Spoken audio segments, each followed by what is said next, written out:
Hey everyone, welcome back to Infinite Podcast. I'm your host, joined as always by the one and only Simon. Today we're diving into an intriguing subject, how traditions shape societal groups. Look at Japanese tea ceremonies or American Thanksgiving.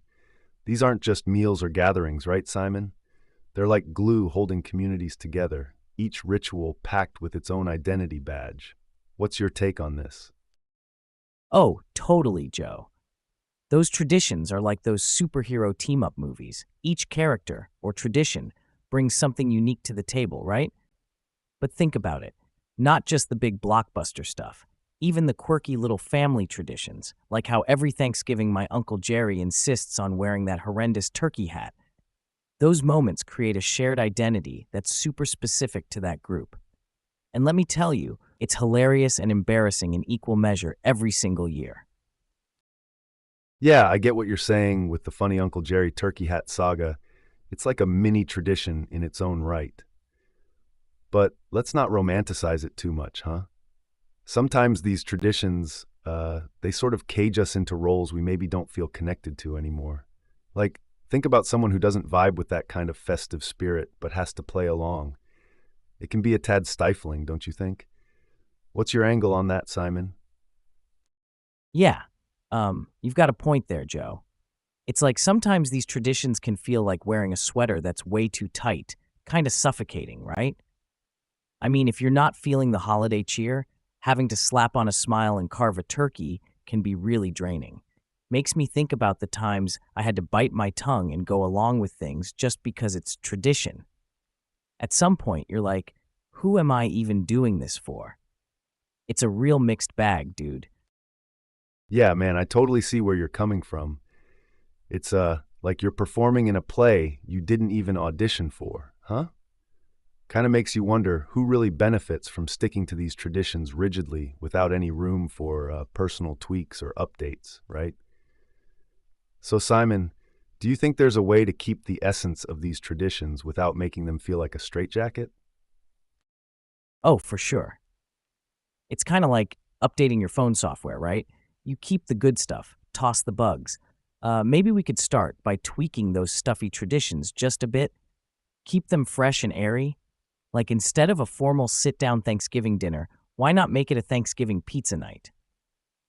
Who says no to pizza? Keeps the spirit, ditches the formality. Just thinking about swapping out roast turkey for pepperoni is making me hungry and way less stressed. I see your point with the whole pizza swap idea, Simon, but let's not toss the turkey out with the tablecloths too quickly, yeah? There's something to be said for preserving those classic traditions. They're like historical markers, man. When families come together over a traditional meal, they're not just eating food, they're passing down history, values, stories that might get lost if we keep tweaking everything for convenience.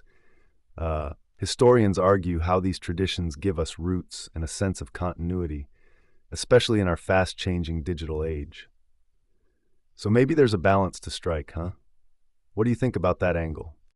Man, Joe, striking a balance sounds like trying to teach my grandma to text. It's all fun and games until she sends an LOL thinking it means lots of love at the most awkward times.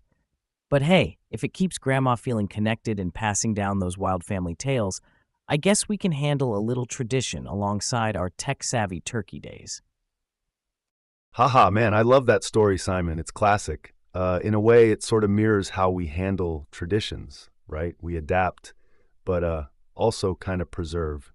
Now, speaking of tradition versus change, how do you think like younger generations are reshaping the traditions they inherit? Are they mixing it up a lot or sticking to the script? What's your observation there? Oh man, the kids today, right? They're like, cool tradition, but let's spice it up. Seriously though, they do mix it up a lot. They've got this way of twisting things so they kind of stay true to the root, but add their own flair. You know, like Thanksgiving with vegan options or digital Easter egg hunts. It's honestly pretty brilliant because it transitions the old into something new that still respects where they came from while being all inclusive and tech savvy. Isn't that something? That's a solid point about how they're spicing things up, Simon. But here's where I'll push back a bit. Sometimes the essence of these traditions gets diluted when we keep tweaking them too much, right? Like if you swap out every part of a boat, is it still the same boat? I worry that by changing too many elements, we might lose touch with the original purpose or meaning behind these traditions. What's your take on keeping the balance between preserving the essence and making them relevant for today's context? Yeah, Joe, you're hitting a real soft spot there, man. It's like every time we change a piece of the tradition, I get this little pang. Like, are we losing something sacred? You know? Uh, but then I think about it, life's all about balance, right? We've got to keep the core, the soul of these traditions, while making sure they don't turn into some dusty museum pieces nobody connects with. It's tough, really gets me sometimes, but maybe that's just part of evolving and keeping our bonds strong. How do we hold on to what matters without, living in the past? Maybe that's the real puzzle. Yeah, Simon, it's definitely like walking a tightrope with these things. Uh, you mentioned evolving and keeping our bonds strong, which is really crucial, right?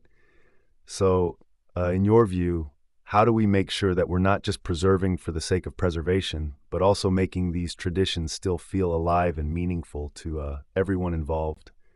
What's your perspective on achieving that kind of balance? Oh, you're diving deep now, Joe. So here's the deal. If we peek into different cultures, there's always this dynamic dance between tradition and innovation. Like in India, they've got Diwali, right? It's traditionally about lights, family, and prayers. But now, there's a growing trend where people incorporate eco-friendly practices, like solar-powered lights and less fireworks to cut down on pollution.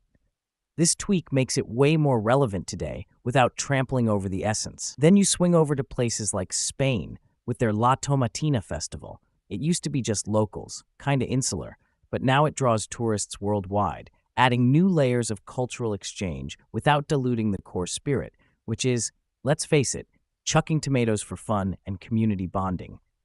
These examples show us how traditions can evolve naturally, staying vibrant and super meaningful while reflecting current values and technologies. Keeping a tradition alive isn't about locking it in a glass case. It's about letting it breathe and morph within some boundaries so everyone involved feels it's still theirs. What do you think? Are we on the right track with this kind of approach? Oh, absolutely, Simon. Those examples nail it. Traditions aren't just relics, they're living things that adapt while keeping their soul intact. Seems like the key is in those thoughtful tweaks that respect the past yet embrace the current. It's quite the balancing act, and definitely a topic we could dive into deeper another time. How cultures maintain this balance is fascinating, huh? Makes you wonder what other traditions are evolving under our radar. What do you think listeners might see changing in their own communities? Yeah, this whole conversation about evolving traditions really hooks into something else fascinating. I mean, think about it, Joe. Some of these practices go way back, like ancient back. Take the Roman Saturnalia or Indian Diwali. These aren't just annual events. They're steeped in history and have rolled with the punches through centuries of changes. It's wild to think about why these ancient practices are still kicking around today, right? What do you reckon keeps them so relevant even after all this time? Spot on, Simon. Delving into something like Saturnalia, you see, it was more than just a festival. It was a reversal of social norms, a way to blow off steam and challenge the status quo. And Diwali, with its lights and the symbolism of good over evil, really speaks to universal themes that can resonate across time, huh? What strikes me is how these traditions adapt while preserving core values, which kind of keeps them relevant in the modern era. Makes you wonder, are there elements we've lost that were crucial back then? What's your take on this? Man, diving into historical traditions makes me feel like I'm wearing a toga at a black tie event. Way out of place, but just going with it. Maybe in ancient times, folks had rituals we don't even know about, like competitive chariot parallel parking or something. Imagine messing that up. Oops, sorry, Marcus, didn't see your sandals there. Haha, yeah, Simon, the parallel parking bit kills me. But seriously, when you look at these ancient rituals, it's not just about what we see on the surface. There's a lot of underlying stuff that made them stick. Like, consider Saturnalia. It pretty much turned Rome upside down. Slaves became masters and vice versa, right? This once-a-year role reversal let everyone blow off some serious steam. It was sort of like a pressure valve for societal tensions, which is kind of brilliant when you think about it. Makes you wonder how today's festivals might be working similar magic, just under our noses, huh? What do you think keeps our modern traditions from fizzling out? Yeah, Joe, that's an interesting angle. It's like today's festivals have their own pressure valves, right?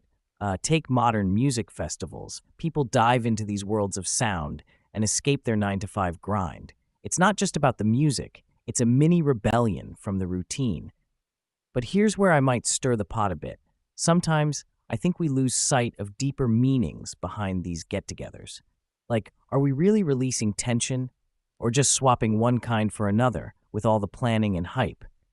What if we're missing the boat on what those ancient peeps had right? Simplicity. Could it be we're overcomplicating things? Hey everyone, just tuning in. You're diving right into a pretty cool discussion about ancient traditions and why they still matter today. We've been chatting about how historic rituals like the Roman Saturnalia or Indian Diwali have evolved over the centuries, but it kept their core essence. We're wondering how these festivals served as pressure valves for societal tensions, and if we possibly might be losing sight of that simplicity in our modern adaptations. It's all about finding that balance between tradition and change, keeping things relevant yet meaningful without overcomplicating them. Pretty intriguing stuff, huh? Stick around as we keep unpacking these timeless practices. Totally, Joe. It's like we're walking through a historical maze, huh? Seeing how these traditions constantly adapt. It's kind of mind boggling. So, Joe, you mentioned simplicity earlier. Do you think there's a way for us to strip back our current festivals to uncover those core values again? Like, what would that even look like today? That's a solid question, Simon. So, if we were trying to strip back modern festivals to find those core values, one approach might be looking at the essentials. What's absolutely necessary for the festival to feel true to its roots? Like, take Saturnalia, right? The essence was about social reversal and freedom from usual norms, not the specifics of what they wore or ate. Applying that today means focusing on the why behind our celebrations. Uh, Maybe it involves scaling down the commercial aspects of festivals to emphasize community bonding or charity. Like imagine a music festival where profit isn't the main goal, but instead funding local arts or building communities. It's kind of about shifting our focus back to the basics: connection, reflection, humility, things that gave those rituals lasting impact in the first place. What do you think, Simon? Could that bring us closer uh, to experiencing our traditions in a more meaningful way? You're onto something there, Joe. Like, if we peel back all the commercial glitz and get down to what's authentic, it could change the whole vibe, right? Focusing on those underlying intents of festivals, like community empowerment or celebrating together, it taps into something timeless. I think about how simple actions can sometimes speak louder than the big flashy stuff. Maybe it's about bringing things down to a more human scale, creating experiences where everyone feels involved and valued. It's kind of a throwback to how these traditions started, small but meaningful, not overrun by mainstage madness. This shift could recapture some magic we might have lost to modernization. Seriously makes you wonder, can we find new relevance in old rituals by just simplifying them? What do you think would happen if we trimmed the excess and kept the core, Joe? That's a compelling point, Simon. But, there's another side to consider here. While stripping things back to basics sounds ideal, we also got to recognize the context of today's society, which is way more complex than in ancient times. Like today's connectivity and technology have sort of increased expectations for bigger and more immersive experiences. People might find value in the grandeur and spectacle that modern festivals offer, which isn't inherently bad. It's just different. This expansion could actually help traditions reach wider audiences who may not connect with the simplicity of old customs. And then there's economics. Festivals drive tourism, create jobs, and boost local economies. By scaling down, some communities might lose out financially, which could impact their sustainability. So, while I totally see your point about reclaiming authenticity, we also need to balance those interests with keeping traditions lively and relevant in our current context. It's kind of like walking a tightrope between tradition and adaptation. What do you think? Does that change the perspective, or are we still on track with the simplification idea? Oh, you're throwing curveballs today, Joe. You've got a point with the whole spectacle and economy thing. Makes me think, maybe there's a middle ground? Like having the cake and eating it too. Keep the big flashy bits for those who love them, but also carve out spaces in these festivals for the low-key, traditional vibes. Could be a festival within a festival, huh? Keeping everyone on their toes. What do you reckon? Could we be onto something here? Heck yes, Simon. A festival within a festival. Kind of the perfect blend for everyone. That concept might just hit the sweet spot between nostalgia and novelty. Speaking of blending old and new, it makes me think about all those quirky traditions out there, like cheese rolling in the UK or the Night of the Radishes in Mexico. Ever wonder what kicks off these wild customs? It's such a colorful part of human culture. Keeps things spicy, don't you think? Absolutely, Joe. These quirky traditions really do spice things up. Take cheese rolling. It's not just folks tumbling down a hill after a wheel of cheese at Cooper's Hill in England. It actually dates back possibly to Roman times, originally perhaps as a requirement for maintaining grazing rights on the common land. And let's not forget Mexico's Night of the Radishes. They're not just carving radishes because they look cool. It started back in 1897 during the Christmas market, where farmers began carving radishes into elaborate scenes to attract buyers to their stalls. It's fascinating how these odd customs begin with such practical purposes and then evolve into something that whole communities, or even the world, get hyped about. Keeps you wondering what kind of offbeat traditions we'd start today if we were just trying to solve a simple problem, right? What's your favorite out there tradition, Joe?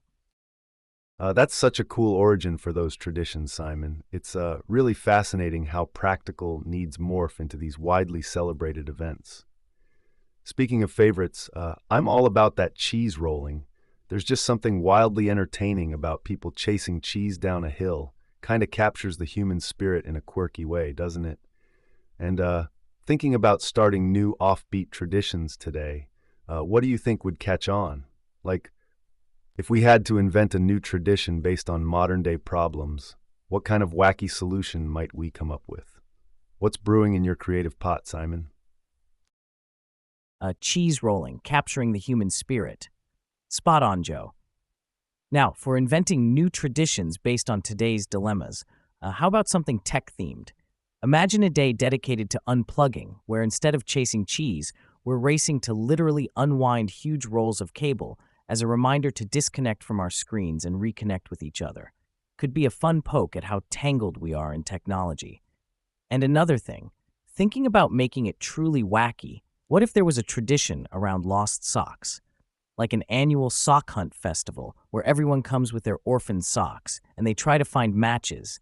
It's quirky, but highlights a bit of our daily headaches. Might not solve world peace, but sure would give us a good laugh and maybe even some fresh pears. Crazy enough to work, or is my pot boiling over, Joe? Haha, Simon. The Sock Hunt Festival is pure genius. Seriously, who hasn't battled with the mystery of the lost socks? That would not only be hilarious, but oddly therapeutic. Everybody's in the same boat with those lone socks. Makes it super relatable. You might just have the next big hit on our hands. What do we think folks out there would bring to spice up this tradition? Joe, that reminds me of this a wild tradition my buddy tried to start a few years back during our annual block party. He's got this obsession with mismatched things, socks, gloves, you name it. So he decides we're going to have a mismatch day. Everyone shows up wearing the wackiest, most mismatched outfits they can put together. Man, it was hilarious seeing all these serious adults sporting clashing colors and patterns like no tomorrow. But here's the kicker. They all loved it. Sorta broke the ice, showed everyone's lighter sides. I mean, Who knew Mr. Thompson from down the street had those neon green polka dot shorts? It really made me think, like, if something as simple as mixing up your outfit could bring so many laughs and tighten community bonds, imagine what official silly traditions could do on a larger scale. Keeps everyone guessing and gives us all something common to share a laugh about. What other quirky ideas might people come up with if we spread this kind of fun? Huh? Uh, Absolutely, Simon. Mismatch Day seems like a spot-on way to lighten the mood and bring people together. In fact, it's got a lot in common with some established traditions like Opposite Day or even events like ugly sweater parties around Christmas time. These seemingly silly customs often have deeper sociological roots. Like take Spain's La Tomatina. It started in 1945 during a local festival when a street fight broke into a tomato-throwing frenzy. Now it serves as an annual release valve for social stress, giving everyone permission to let loose in a controlled environment. And there's Japan's Kanemaru Matsuri, or the Festival of the Steel Phallus, which originated from a legend but now promotes awareness and fundraising for HIV. This celebration shows how you can take something odd, thread in informative themes, and make meaningful impacts while still being fun and engaging. These festivals kickstart a communal emotional catharsis, just like your buddy's Mismatch Day, using humor to lower barriers and underscore shared human experiences. Pretty effective for fostering a sense of community. So yeah, turning these quirky momentary lapses of normal into tradition could offer more than just laughs. They might tighten communal bonds and serve even bigger societal purposes. What other everyday annoyances could we transform into these kinds of uplifting communal experiences, huh? Oh, totally, Joe. It's like turning everyday frustrations into a public spectacle almost makes those annoyances worth it. Imagine a festival where everyone brings leftovers from their fridge and has to create something edible. It's bizarre, yet so relatable with our routine food waste. Could be a delicious mess, but hey, it definitely brings people together in the most unexpected way. What do you think? Ready to dig through your fridge for that? Haha, I might just find some mysterious 3-week-old pasta that could use a chef's touch at a leftover festival. But shifting gears a bit, Simon, thinking about all these traditions, how do you reckon digital media is changing the game? It's like every cultural practice has its own hashtag now. Is it helping spread the word or just watering things down? What's your take? That's the million-dollar question, isn't it, Joe? On one hand, yeah, digital media definitely blasts traditions across the globe like nobody's business. But then there's a part of me that wonders if we're just skimming the surface. Like when a festival hashtag trends, are people getting the real essence or just the snapshot, those eye-catching moments made for social media? And here's another twist. While these platforms can dilute, they also offer a space where lesser-known traditions can actually gain visibility and advocates, you know? So it's not all bad news. Heck, some customs might have vanished if not shared online. But this shift to digital, it's tricky. It sometimes feels like we're trading depth for reach. What do you think, Joe? Are we losing too much authenticity, or is this the natural next step in cultural evolution? You've nailed a seriously complex issue there, Simon. It's like, are we watching these traditions through a window or stepping into the room? Digital platforms do indeed spread knowledge fast and wide, which can be great for awareness, but yeah, it's that depth that often gets lost in translation. And I think about how folks interact with these shared customs online. It almost becomes more about participating in a global conversation rather than truly understanding or preserving the tradition itself. Kind of makes you wonder if we're just collecting cultural experiences like Snapchat filters. But hey, on the flip side, without this digital push, many of us wouldn't ever see or learn about lots of diverse customs. So is the trade-off worth it, the reach versus the richness? How do we keep the core alive while still embracing this vast digital scaffold? What's your take on striking that balance, Simon? Joe, this whole thing reminds me of my grandma's pasta sauce recipe. Bear with me here. It ties back, I promise. So grandma had this secret recipe, legendary in our family, but she'd only make it when we visited. It was more than just food. It was her sharing a piece of heritage. One day, I figured, let's record her making it, right? Pop it on YouTube or something, keep it alive digitally. And man, it caught some views. People trying it out, adding their twists, and all that jazz, which is cool. But the thing is, watching a video isn't quite like being there, smelling the sauce, hearing her stories around the stuff that happened in her kitchen. It's like the recipe lived online, spread wider than ever, but each person cooking it kind of missed out on the essence, the soul of Grandma's cooking. So back to what we're chewing over, right? Yeah, digital Medi16A can propel traditions far and wide, which is amazing in its own right. But capturing and transmitting that deeper connection, that's the tougher nut to crack. Makes you think, how do we ensure these online renditions still carry a bit of the heart and not just the spectacle? Haha, spot on, Simon. It's like, how do we bottle up Grandma's kitchen vibes and sprinkle it all over the digital world? There must be a way to blend that soulful essence with the bits and bytes without losing the flavor. What's your idea for keeping the heart in our digital age traditions? Oh man, Joe, imagine if we had a virtual grandma app or something that not only shows you the recipe, but also tosses in stories, old photos, maybe even simulates the kitchen sounds. A true sensory blast from the past. Might not be the real deal, but it definitely adds some heart back into the digital mix. What do you think? Ready to dive into tech development with me? Ha ha ha, oh man, Simon, virtual grandma sounds like a hoot. But let's chew on the fat here. While I dig that tech can bring Grandma's kitchen into homes worldwide, aren't we kind of risking turning rich culture into just another VR experience? Like, sure, it adds dimension, but can it really substitute for the warmth and chaos of actually being there? What happens when traditions become too polished or streamlined in their digital form? Do they lose their raw charm? What do you think about maintaining that authentic grit in our techie translations? Yeah, Joe, you've really hit the nail on the head there. It's a bit like polishing a vintage car so much that you can't even recognize the original paint underneath all that gloss, right? There's something about those little imperfections, the slight chaos of traditions, that really gives them character, makes them feel real and lived in. And when things get too polished in their digital form, it's kind of like we're just scrolling through a highlight reel rather than living the actual moment. You lose some of that authentic grit, which, let me tell you, feels like losing part of the soul. It does worry me, becoming spectators of culture rather than participants. We got to find a way to hold on to that raw charm, maybe by ensuring these digital platforms encourage active engagement rather than purely passive consumption. What if, along with your virtual grandma, users have to actually do parts of the tradition, not just watch or listen? Could help keep the essence alive while embracing the tech. What do you think, Joe? Is this straddling the line right, or are we still in deep waters here? Simon, I think you're really onto something there. Blending active engagement with immersive tech could be our golden ticket.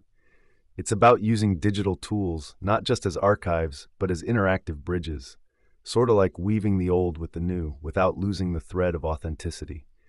There's a whole ocean to explore on ensuring digital media enhances rather than eclipses our rich cultural tapestry.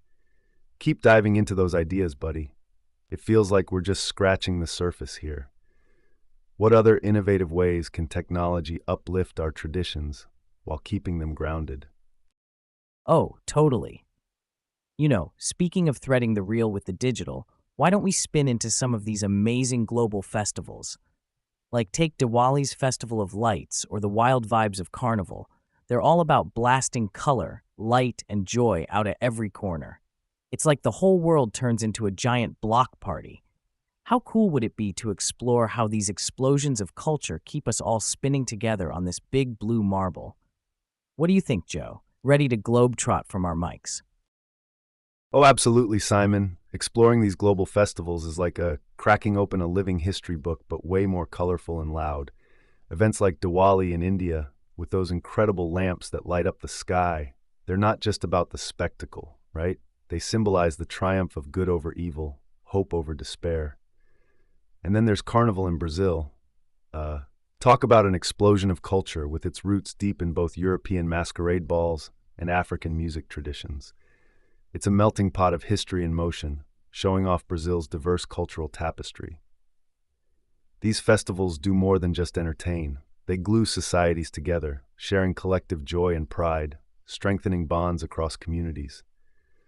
And maybe the coolest part, they invite people from all walks of life to step into a different beat, learn something new about each other, and create unity in diversity. What's your take on how these celebrations impact our social fabric? Oh man, Joe, you're spot on. These festivals, right? They're like the glue holding pieces of society's puzzle together. When folks from all sorts of backgrounds get down at Diwali or Carnival, it's not just about having a wild time. It's about sharing those deeper meanings, those stories that shape them. And think about this. Everyone dancing to the same rhythm or lighting up the sky with fireworks. Doesn't that just kind of weave everyone into one big tapestry? Pretty rad way to break down barriers and see each other as, part of the same groovy dance, huh? So, diving into that vibe, do you think these events help us understand each other better on a day-to-day basis, Joe? Like, does the unity we feel during these times stick around, or is it just a temporary high? Oh, hey there, listeners. If you're just tuning in, we've been diving deep into the vibrant world of global festivals like Diwali, Carnival, and all those magnificent celebrations. They're not just about the fun and spectacle. These festivals are key in knitting together the fabric of diverse societies through shared traditions and joyful expressions. So think of it this way. Everyone's lighting lamps or dancing to the same beat, which kind of becomes this upbeat tempo that brings folks together across cultures. It's a powerful mix of heritage and unity right at play on the global stage. And we've been chewing over how these festivals might help us stitch stronger bonds, not just during the events, but like in our everyday interactions. Does that sense of unity linger? That's what's been on our minds. Remember, it's about celebrating both diversity and unity, keeping connections alive and vibrant. Stick with us to explore more such intriguing thoughts. So, Simon, tossing back to you, what's next on this festival tour? Oh, absolutely, Joe. And it makes me wonder if we can get that same unity vibe by sharing a street during Carnival. Why not keep that street party going year-round in our own neighborhoods? Imagine the community spirit then. It'd be like living in a permanent festival of human togetherness. Simon, that's an inspiring thought for sure, but think about this. There's something like special about these festivals being occasional, you know? They kind of work as a powerful punctuation in our everyday lives, moments that stand out because they aren't the norm. And let's consider the practical side. The sheer energy and resources required to pull off events like Carnival or Diwali are massive. It's this big burst that's sustainable because it's temporary. Spreading that out throughout the year might just dilute the magic, make it more commonplace rather than extraordinary. Plus, anticipation is a huge part of what makes these festivals so impactful. It's that build-up, the preparation that brings people together even before the event actually starts. Turning that into an everyday thing could kind of risk turning meaningful traditions into routines that lose their charm. So, while I love the idea of keeping that unity vibe all year round, there's just something irresistible about those distinct moments of celebration that bring us all together in such a vibrant and meaningful way, right? You've got a point there, Joe. Maybe it's that hype and the waiting game that really amps up the excitement. Kind of like awaiting the season finale of your favorite show, but way better because you get to be part of the action. Absolutely, Simon. It's all about that build-up and anticipation. Just like waiting for a season finale, these festivals create a kind of suspense in the air, that buzz when everyone's gearing up, getting stoked. It turns each event into an experience rather than just another day. There's really something cool about being part of that communal vibe where everybody's counting down, prepping, and then finally diving into the celebration together. It's not just a date on the calendar, it's an event everyone's a part of. Yeah, Joe, it's like everyone's part of this big group project, and the deadline is the day of the festival, right? There's this community-wide teamwork going into the preparations. And when it finally hits, it's not just a party. It's a grand unveiling of something we all made together. Makes you wonder, how do these shared experiences during the build-up change the way neighbors see each other even after the festival lights dim? Oh, Simon, that's where the magic really happens. These communal efforts often renew neighborhood bonds and create lasting memories. Everyone chipping in on a grand scale, like building floats for carnival or organizing community fireworks for Diwali, increases mutual respect and cooperation amongst neighbors. Historically, festivals have always had this role of not just celebration, but also of social cohesion. In places like India during Diwali, entire communities come together, irrespective of their socioeconomic status, to light up their homes and share sweets, leading to stronger community ties. Similarly, during Carnival in Brazil, the preparation process itself, involving costume making and rehearsing samba routines, builds deep connections among participants, bridging gaps between different social groups. And this isn't just during the festival period, the effects last. Post-festival, there's heightened goodwill, with people more likely to participate in local issues or support community events. It's pretty impactful how festivals can transform our day-to-day interactions by strengthening our sense of shared identity and collective responsibility. What do you think, Simon, about the ripple effects of these festive collaborations beyond the big days? Definitely, Joe. Those ripple effects are kind of like echoes. They keep the festival spirit alive a lot longer than just the main event. It's fascinating how these traditions not only celebrate cultural identity, but weave it into the daily fabric of the community, building unity that sticks. Imagine exploring even more festivals and seeing those subtle yet powerful impacts unfold worldwide. What hidden gems might we discover next in this vibrant global mosaic, huh? Oh, Simon, that's like turning the spotlight on one of the world's most enchanting theatrics, Venice's Carnival. The masks aren't just disguises, they're a deep dive into history, art, and mystery. And the music, it's like every note plays its part in this grand, magical narrative. How does it all come together to create an experience that's both a feast for the eyes and a banquet for the ears? Let's unravel that. Oh, for sure, Joe. It's mesmerizing just to think about it. Uh, it kind of reminds me of this time I was at this street performer festival. Nowhere as grand as Venice's Carnival, but hear me out. Every corner was a blast of colors and sounds. There was one group, masked up, looking like something straight out of a historic play, paired with this lively folk band. The way that scene pulled everyone in, you felt like you were transported to a different era. And the masks, oh, they weren't just for show. They told stories, each pattern and color bringing characters to life, much like the elaborate designs at Venice. It's like when you mix those visual arts with music, you're not just attending an event, you're part of a living, breathing artwork. How these elements amplify the whole vibe at Venice must be, well, otherworldly. Yeah, I get where you're coming from with the street performers and all, Simon. But imagine cranking that up to a whole new level at Venice's Carnival. It's truly staggering. Like, each mask isn't just part of an outfit. They represent characters from Venice's rich history, like the mysterious Bauta or the sly Volto. Each one tells a tale of intrigue or power plays from yesteryears. And the music, man, it isn't just background noise. Whether it's those classical pieces echoing through the cobblestone streets or folk tunes making everyone sway, the music literally sets the stage. It's the pulse of the carnival, influencing the mood directly. This sensory overload isn't accidental. It's meticulously orchestrated to transport you to a sort of fantasy realm. However, while these masks and music prep everyone for this surreal journey, some could argue that they distract from the genuine interactions, the unmasked, raw connections between people. Without the disguises, the festival's focus might shift more towards authentic social exchanges, rather than being an escape into a fantastical, yet somewhat impersonal spectacle. What's your take on that angle? Could stripping back on some elements actually deepen the experience, or is the extravagance essential? Whoa, Joe, that's deep. Stripping down Venice's carnival to unmask the rawness underneath? That's a debate waiting to happen. Could peeling back the layers transform it into something even more profound, or would we lose the charm and mystique that draws the crowds? What a tug of war between authenticity and spectacle.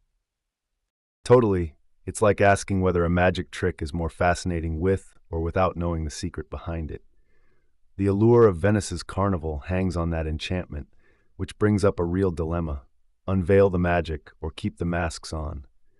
What do you think keeps people coming back for more? Simon, the mystery or the history? Well, Joe, that's like this one time. I was at a masquerade ball, right? Not Venice level, but still pretty fancy. Everyone was decked out in these elaborate masks, which was totally cool, but also kind of detached in a way. During the night, there was this moment where everyone took off their masks for a big reveal. The shift in the room, man, it was palpable. Faces lit up, conversations got deeper. It's as if the removal of the masks flipped a switch from performance to personal. So, relating to Carnival, I think the mystery definitely hooks you initially, the allure and the what's behind that mask intrigue. But wouldn't it be something if, even momentarily during the festivities, there was an unmasking, giving a glimpse into the authentic connection lying beneath all that history laced spectacle? Makes you wonder, about the balance between mystique and genuine interaction. I see where you're coming from, Simon, really. The personal touch at that masquerade ball sounds incredible, like a real game changer.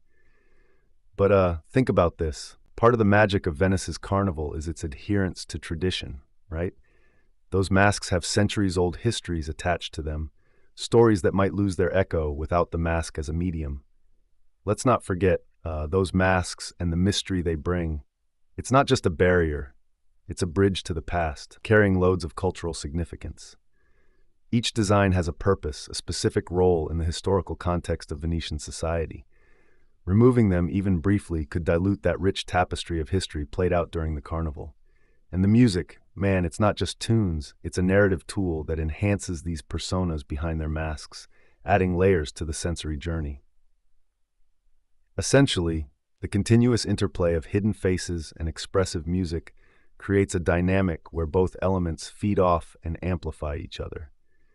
I guess what I'm trying to say is, while unveiling might work for some events, in Venice, the permanence of masks could be what keeps the charm alive, maintaining a tantalizing balance between reality and fantasy. Don't you think that stripping away too much could actually take away from the uniqueness of the experience, turning it into just another party, rather than an immersive step back in time? Oh, Joe, now you're making me rethink my whole stance. The Venetian mask, not just as a disguise, but as a bridge to the past? That's deep, keeps everyone guessing, and keeps the mystery cooking. You're right, it might just be that keeping the masks on does more than entertain. It preserves a living theater of history. Who wouldn't want to come back year after year for that kind of real-life time travel? Oh, Simon, shifting gears to something a bit lighter. Imagine cracking up over mooncakes. Let's dive into the Mid-Autumn Festival's funnier side. The folklore around it isn't just beautiful, it's hilariously clever too. Oh, Joe, that reminds me of this one time. Back when I was a kid, we had this neighborhood festival. Not quite Mid-Autumn Fest, but hear me out. It was all about the moon and stars. Kind of similar vibe, you know? And there was this old man who'd tell these wild tales about the characters in the sky. One story was about a moon rabbit, right, who kept trying to hop on clouds, but would hilariously tumble down every time. It had us rolling. That's the charm, isn't it? Just like those stories from the Mid-Autumn Festival, the moon goddess Chang'e, the crafty jade rabbit, they're not just there to adorn lanterns, they spice up the occasion with giggles, showing how humor connects folks, weaving through those tales, making everything feel lighter and warmer. It's pretty neat how laughter becomes that universal language at the heart of the festival, bringing everyone a bit closer under the moonlit sky. I hear you on that, Simon. Bringing humor into tradition definitely stitches the community tighter. But think about this. Sometimes those stories, like the Jade Rabbit's antics or Chanje's accidental voyage to the moon, stretch beyond just laughs, you know? They're kind of like profound parables masked as comic relief. Take the Jade Rabbit, smashing herbs for the elixir of life, right? On one hand, it's chuckle-worthy, imagining this frantic rabbit concocting immortality brews. But isn't there a lesson woven in there about diligence and maybe even a bit about the folly of chasing eternal life. So while, yeah, these tales inject fun into the Mid-Autumn Festival, they also serve up some pretty deep teachings adorned with a laugh. It strikes me how crucial it is to balance the lighter flickers of humor with those heavier hues of meaning. Makes you appreciate not only the entertainment, but the wisdom layered beneath. What do you reckon, man? Are we maybe overlooking the gravity these whimsical tales hold within the laughter? Oh, absolutely, Joe. You totally hit the nail on the head there. It's like the layers in those stories are what make them stick, right? They're funny and light, which pulls everyone in, especially the kids with all their games and giggles. But then, bam, there's this deeper meaning that kind of lingers after the laughter dies down. I guess it's a bit like eating a mooncake, right? On the surface, it's just this tasty treat, but then you get to the filling, boom, a whole burst of flavors you didn't expect. Those tales work the same way. They entertain first, but leave you chewing on the lesson long after. So, Joe, do you think that's why these festivals resonate so deeply across generations? Because they wrap up these life lessons in such a fun package? Absolutely, Simon. It's like every generation gets its flavor of the lesson wrapped in those festive tales. Keeps everyone coming back for more, year after year, doesn't it? What an ingenious recipe for cultural longevity. Just keeps evolving, yet retains that timeless charm. Oh, totally, Joe. It sort of reminds me of this one time, right? My grandma, bless her, she'd gather us all during the festival. We were munching on mooncakes. She had this knack for making them with a twist every year.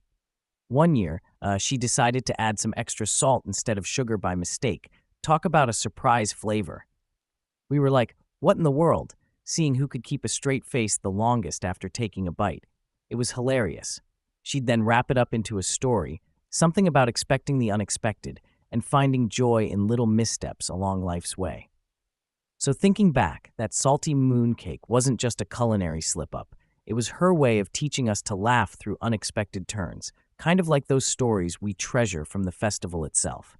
Every bite, every giggle, it tied us back to those age-old lessons, dressed up in new, funny memories. Make sense, right? Yeah, Simon, that story's a riot, but think about this. While those mishaps make for great chuckles, do they also risk maybe overshadowing the deeper cultural threads we're supposed to celebrate? Like, it's cool to have a laugh, absolutely. But in your grandma's salty sweet mix-up, which was genius, by the way, could there be a chance where the laughter overshadows lessons? I mean, it's one thing to lighten up traditions with humor, but totally another if we start missing out on the why behind what we're celebrating, right? So while it's belly-busting funny to hear about the salt instead of sugar, I gotta wonder, are we laughing with the tradition or at it? How do we keep both the giggles and the gravitas right there in the mix without losing any parts, man? What's your take? Oh, Joe, you're tossing out the real zingers today. Yeah, definitely. There's a fine line there. It's all about balance, right? We laugh with it, not at it, keeping those roots and respects intact while still enjoying a good chuckle. Because, let's be honest, life and festivals are far more memorable with laughter spicing things up. So, maybe it's about ensuring those tales, with every silly twist or salted mooncake, still loop back to what they stand for. Keeping that essence alive in the mix. It's kind of like an art form, wouldn't you say? How do others manage this delicate dance between tradition and humor in their cultures? I'd love to keep unpacking that one. Oh, shifting gears to a celebration that's all about depth, the Day of the Dead. It's fascinating how this festival uses lively symbols to dance around something as heavy as death. What's your take on that richness of symbolism, Simon? Oh, Joe, Day of the Dead. Now, that's a festival that digs deep. Those symbols, like marigolds and skulls, they're not just decoration, right? They've got layers. Take marigolds. Those vibrant orange flowers are supposed to guide the spirits back to the living world with their scent and color. It's like they're building a bridge between worlds. And the skulls, man, far from being morbid, they kind of celebrate life by embracing death in a joyous, almost cheeky way. Laughter in the face of mortality, huh? It turns what could be a solemn memory into this joyful remembrance. Sculpting sugar skulls, dressing up, It's like saying, hey, death is a part of life. Let's honor the journey, not fear the destination. I remember one year actually getting to participate, making an altar, placing pictures and favorite foods of late loved ones. It was therapeutic, really brought home how essential it is to remember, celebrate, and let go. Kind of beautiful, like tangenting through dark thoughts with a light that keeps things warm and glowing, you know? What's your experience with this kind of profound symbolism, Joe? Yeah, Simon, I get the beauty in those symbols like marigolds and skulls, sure. They're striking and their meanings are deep. But man, do you ever wonder if we're maybe romanticizing it a bit too much? Like embracing death with celebration. It's powerful, yeah, but also kind of paradoxical, don't you think? Think about it. The vibrant festivities mask a stark reality. We're all going to face it, death. By making it colorful, are we diluting the gravity of death, or is this just our way of coping? It's like putting on a brave face in tough times. And you mentioned therapy-like aspects, which is cool, really. But can turning grief into a celebration potentially lead folks to sidestep the harsher parts of mourning?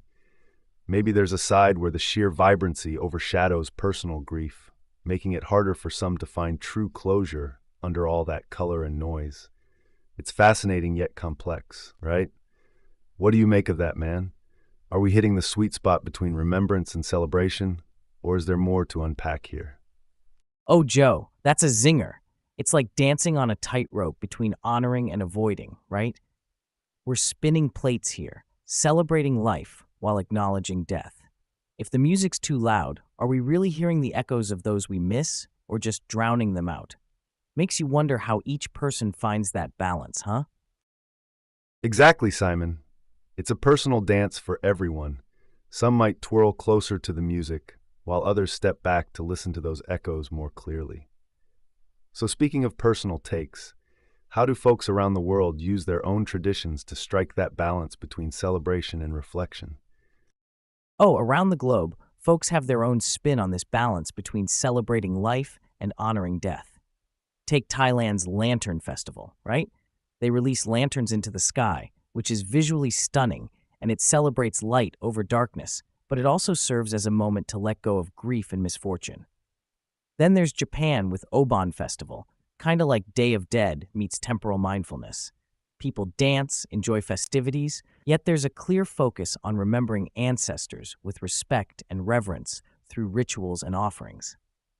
And don't get me started on how different cultures handle mourning attire, Joe. In Western traditions, black clothing tends to dominate as a symbol of mourning, right? It immediately flags the gravity of loss. Then flip over to parts of Africa or India, where white might be the color of mourning, symbolizing purity and rebirth after death. Each place has its melody in this dance between joy and grief. They adjust the volume appropriately, some with louder celebrations, some with serene reflection. Getting that mix right, that's the art of keeping traditions alive while ensuring every heart gets what it needs to heal. Don't you think? Yeah, Simon, that's spot on. It's fascinating, isn't it? How each culture kind of tunes to its own frequency in dealing with something as universal as death. It makes me wonder, like, how these traditions evolve over time while still holding on to their core. Do you think they adapt to new generations' needs, or are they anchored in the old ways, making it harder for change to seep in? What's your take on that, man? Oh, Joe, that's the million-dollar question, right? I think these traditions, they're kind of both anchored and adaptable. Like the core, the essence, usually sticks because it's steeped in deep values and cultural bedrock. But how we practice these rituals, that definitely gets a new coat of paint with each generation. Take Day of the Dead again.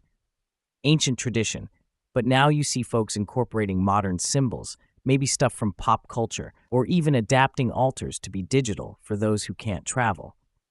It's still about remembrance, but the method shifts to keep up with how people live their lives today. So yeah, traditions evolve, man. They morph to meet us where we're at, while holding on to their roots just tight enough to keep the past linked with present. It's kind of beautiful how these things breathe and grow with us, huh? Absolutely, Simon. It's like these traditions are living entities, evolving with us, adapting to the beat of our modern lives while keeping their soul intact. It really shows how culture is alive, always shifting, yet deeply rooted. Makes you wonder what other age-old customs are morphing right under our noses without us even realizing it. Oh, you're so right, Joe. It's like when you stop and think about it, all these traditions, they're not just old rituals we keep doing out of habit. They're alive, man. With Day of the Dead, for instance, it isn't just about remembering those who've passed anymore. It's also about expressing our current attitudes toward death and remembrance. You know, like maybe decorating those skull candies or setting up altars in digital spaces, shows how we're adapting to today's world while still holding on to that core essence. Keeps you wondering, what else are we morphing and tweaking in our cultural playbook without even noticing? Definitely, Simon. The Day of the Dead really underscores how we're all creating and adapting these rituals to keep them meaningful in today's world. It's a lively dialogue between the past and present. Makes you think, what other symbols and traditions are out there waiting to be explored or reinterpreted?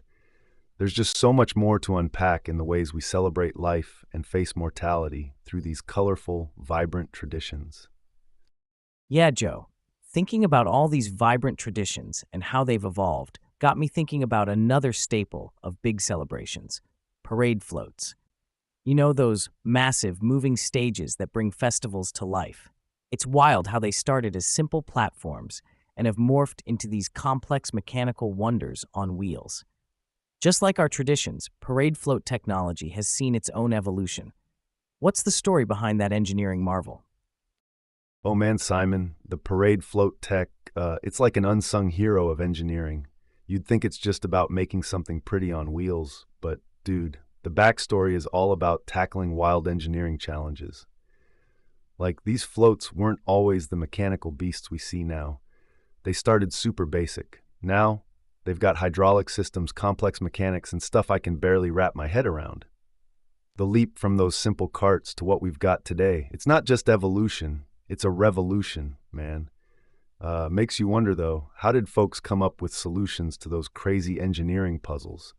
It's kind of insane when you consider the weight, the balance, and heck, ensuring they don't just fall apart mid-parade. Oh, totally, Joe. It's like diving into a mechanical rabbit hole with these floats.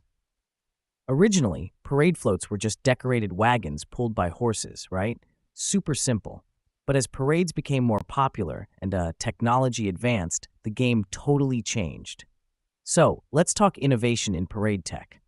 By the early 20th century, motorized vehicles started taking over, which was a game changer, man. This meant floats could get bigger, heavier, and way more intricate. Imagine going from horse-drawn to self-driving behemoths decked out with animatronics. And don't get me started on themes. Once simple floral arrangements turned into cinematic displays of storytelling. The folks behind this, like the engineers and designers at places like Disneyland and the Rose Parade, they've been pushing boundaries forever. They use computer simulations now to ensure stability and safety while playing with aesthetics that can blow your mind. Hydraulics brought the big boost, allowing parts of the float to move independently. Imagine seeing a dragon's wings flapping or a historical figure gesturing to the crowd, all while cruising down the parade route. Safety protocols had to evolve too, ensuring these mechanical marvels didn't turn into hazards. So yeah, stepping up from basic wagons to mechanized giants carrying animated scenes, it took a truckload of ingenuity and a serious love for making magic happen in real time. How cool is that, huh? It's mind-blowing, Simon. From horse-drawn to high-tech, parade floats are like moving pieces of a mechanical symphony. Makes you think, what wild innovations in float tech might we see in the next big parade, huh? Right? It's like waiting for the next big blockbuster, but on wheels. Makes you wonder if we'll see a float someday that can actually fly or transform mid-parade. The future of floats could be as wild as our imaginations. What's your craziest prediction for parade tech, Joe? Oh, you're throwing down a fun challenge there, Simon. My craziest prediction? Imagine this. Floats that aren't just on the street, but elevate, right? Like literally go airborne during the parade. Not just hovering a foot off the ground. I'm talking about floats that could rise up, giving everyone a 360 view of the show. But here's where I'll push back a bit. While tech can make nearly anything happen, gotta wonder about the logistics and safety of such wild ideas. Transforming or flying floats would be epic, no doubt, but the engineering hoops to jump through, man, that'd be intense.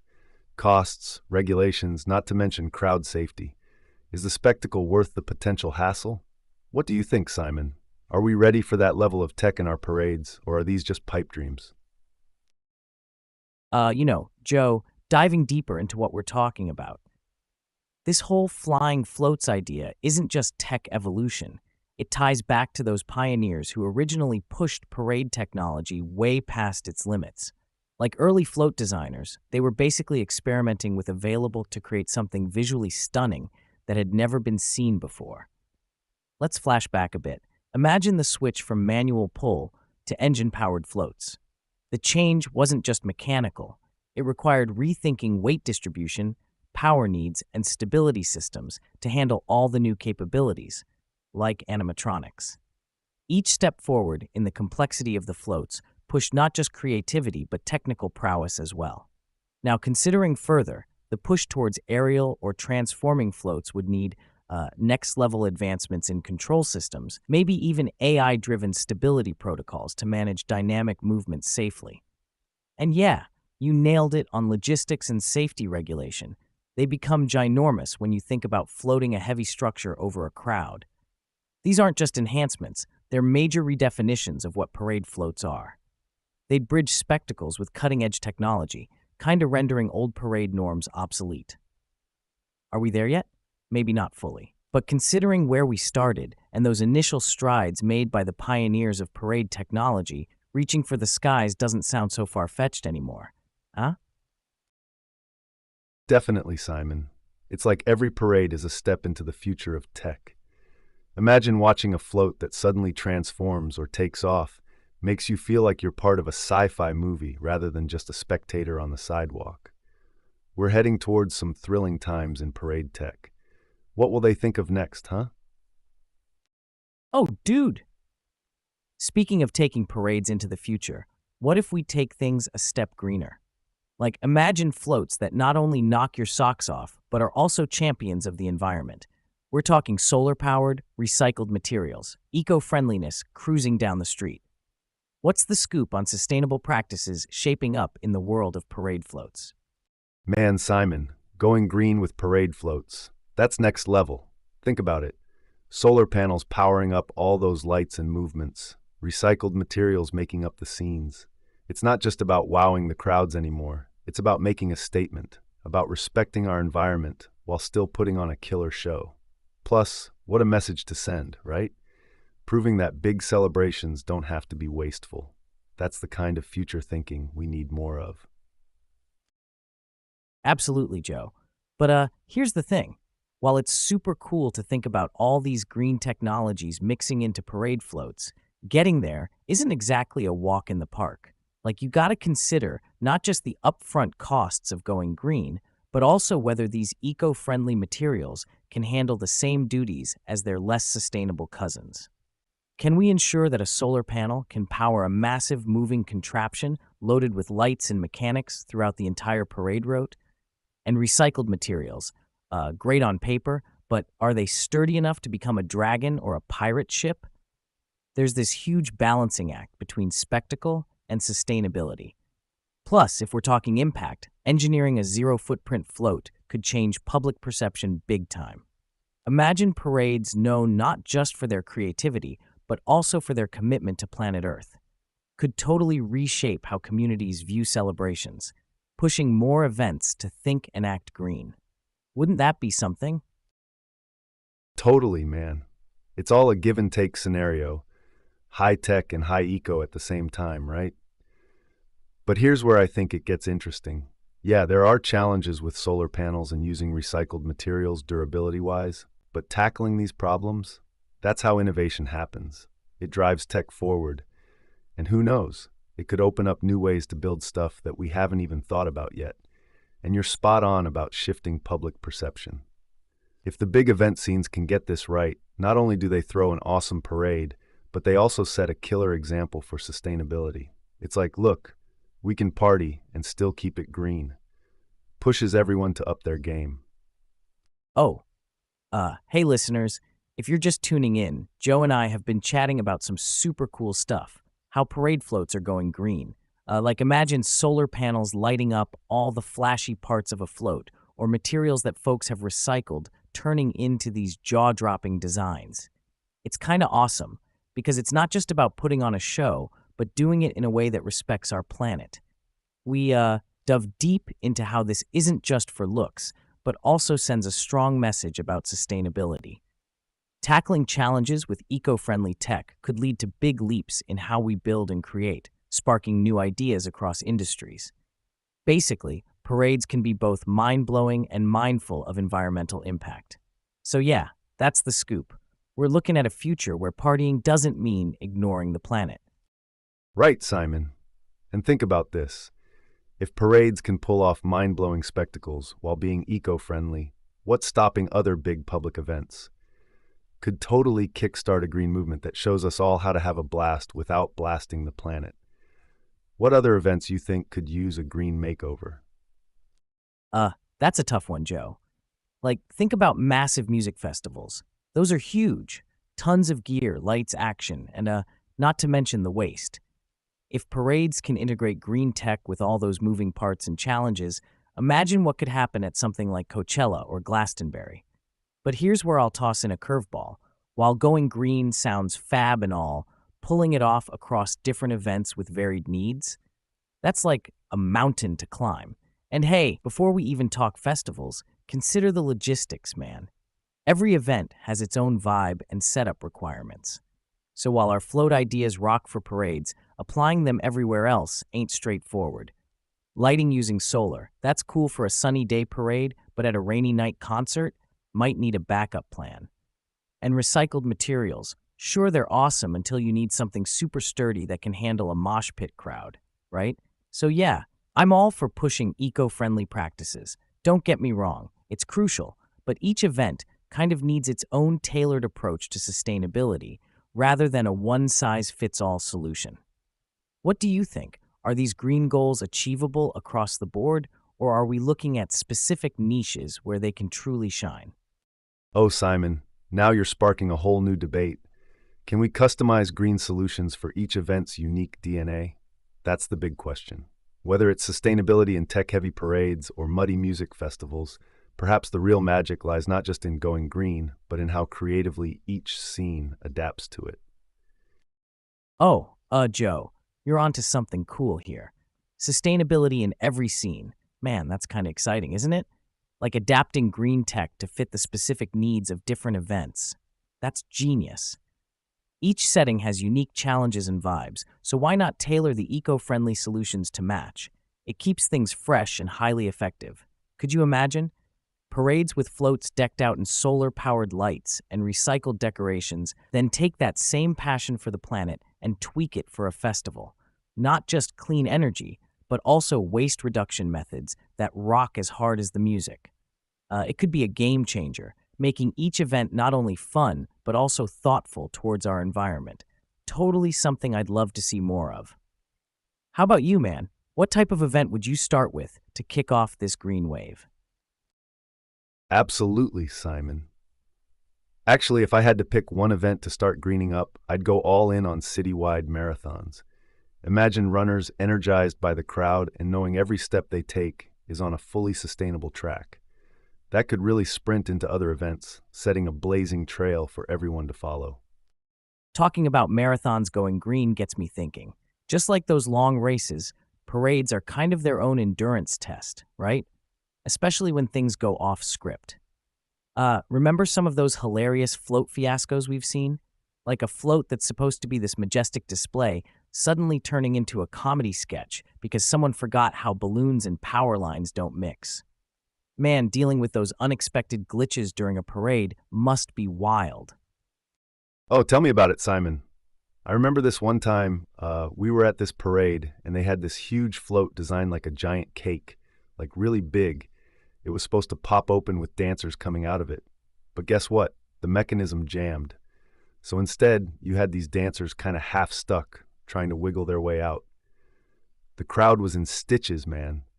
The crew was quick, though. They got it sorted out in no time, turning what could have been a flop into this unforgettable, hilarious highlight. Just goes to show, even when things go sideways, it's all about how you handle the hiccup, huh? Hey everyone, just tuning in to Infinite Podcast. You're catching us in a cheeky moment here. We've been chatting about when parade floats don't exactly stick to the script, like hilarious glitches that turn into unforgettable moments.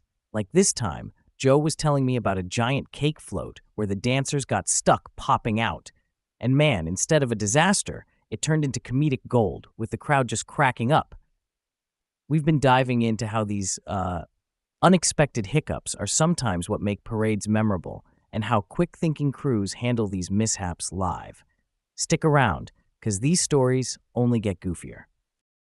Oh, totally. And it's kind of like those moments really show the spirit of a parade, isn't it? Everyone coming together, laughing off the glitches. Speaking of which, Simon, have you ever been in a situation like that yourself?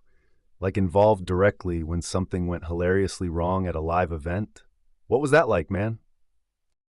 Well, Joe, not everyone thinks these parade glitches are just fun and games, right? Some folks actually find those mishaps kind of stressful. Like imagine you're part of the team behind that float, all those months of planning, and then poof, something goes wrong. It could feel pretty disappointing. And dude, from a safety angle, a stuck float or a malfunctioning feature isn't just a laugh, it's potentially dangerous. People close to the action, or even the performers, might get more than they bargained for.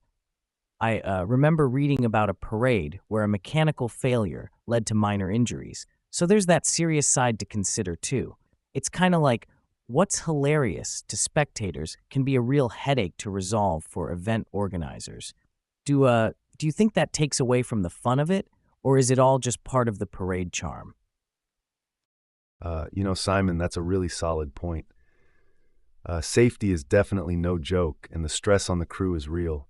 It reminds me like of this one time I was at this small town parade, and they had this float, right, shaped like a giant pumpkin, super festive.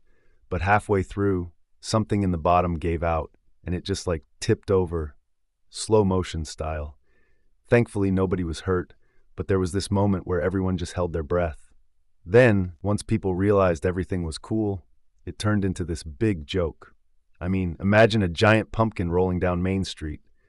The crew got it sorted with some quick thinking and makeshift repairs, diving under to brace things up mid-parade.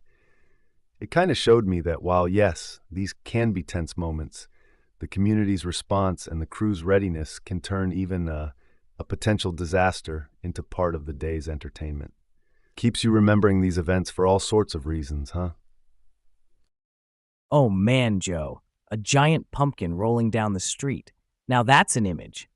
It's like those split-second hiccups really can turn into the stuff of legend at these events. The whole coming together, quick fixes and all, it adds layers to the parade story, doesn't it? Kind of makes you wonder what other wild tales are out there of parades and their unexpected turns. What's another zany float malfunction that stuck with you? Oh, totally. The creativity and chaos make every parade unforgettable. You never know what you're going to see or what's going to happen next. That's true, Joe. And thinking about it, parades really do mirror what's happening in our society, like pretty effectively. The artistry on those floats isn't just eye candy. It speaks volumes about cultural shifts, technological leaps, and even political climates. For instance, you notice how themes have evolved? Like now there's a lot more emphasis on sustainability and tech innovation. As we push forward, I'm wondering what future parades will look like, considering all the global stuff going on right now. Maybe we'll see floats demonstrating advancements in AI or showcasing global unity. Float designers might start using cutting-edge materials even more, or tech that's still in the labs today. What do you think, Joe, about where parade art could head next, given all this social and technological stir-up? Simon, you're hitting some real futuristic notes there. Like AI on floats? That's out there, man. And while it sounds incredible, I'm slightly skeptical, right? Just thinking about the practical side of throwing high tech into what's traditionally been more about raw creativity and hands-on artistry. Sure, it mirrors society's evolution, but don't we risk losing some personal touch? I mean, yeah, tech is cool and all, but parades are about community, about that human connection. They're tactile, they're messy, they're live. Slapping too much sleek, untouchable tech could make things a bit sterile, wouldn't you say? We could miss out on the grassroots charm that makes parades hit home. So while it's magnetic to think about these advancements, I'd advocate for a balance. Mix the old school art with just a sprinkle of new tech. Let's not forget why people line up on those streets, you know? It's the warmth, the spectacle, not just a tech showcase, but who knows? Maybe there's a middle ground where both can coexist beautifully. What do you think? Could there be a sweet spot? Joe, you've got a point there, really. The blend of, we call it the old and the new, right? That could be where the magic happens. Keeping that hands-on creativity while sprinkling in bits of tech might just keep everyone happy. It's like having your cake and eating it too. But let me ask you this, man. Do you think there's a particular type of tech that could enhance the parade experience without crossing into that sterile territory you mentioned? Like something that adds value without overshadowing the traditional charm. What's your take on that balance? Oh, definitely. I'm thinking augmented reality, AR, could be a game changer without being too invasive. Imagine this. You're watching a float, and through an AR app on your phone, additional layers of the story appear. It could be historical facts, cool animations, or even interactive elements that let viewers influence parts of the parade in real time. This tech is subtle enough not to mess with the float's design, but immersive enough to make those street-side views ridiculously engaging. Suddenly, everyone's part of the narrative, directly interacting, but the traditional parade vibe, totally intact. What do you think about mixing AR into our parade traditions, Simon? AR at a parade. Now that's what I call leveling up the experience without losing the plot. Your ideas like putting sprinkles on an already delicious ice cream, Joe. Imagine being part of the action. It's not just watching, it's interacting. That could totally change game day for everyone, huh? Hey, but do you think folks are ready to juggle their phones while they catch candy and wave at floats? Or is it going to be another hilarious float fiasco waiting to happen? Ha! Simon, that's classic, man. Juggling phones, candy, and waves, that's the parade trifecta right there. But seriously, people are already glued to their devices, snapping pics and videos, right? Adding AR just dials up the fun. Sure, it might get chaotic, but hey, isn't that part of the charm of a live event? Let's embrace the madness. Besides, any mix-ups, they just become part of the legend, another story to tell at next year's parade. Yeah, embracing the madness. Classic parade style, Joe. But let's hit pause for a sec. Adding AR is cool and all, but aren't we kind of trading one screen for another? Like, instead of looking up and soaking in the sights and sounds around us, everyone's noses will be stuck even deeper into their phones. Doesn't that kind of pull away from the whole community gathering vibe parades are all about? I mean, shouldn't we be promoting more face-to-face interaction, you know? Making eye contact rather than screen contact. It's kind of crucial in keeping that authentic parade spirit alive.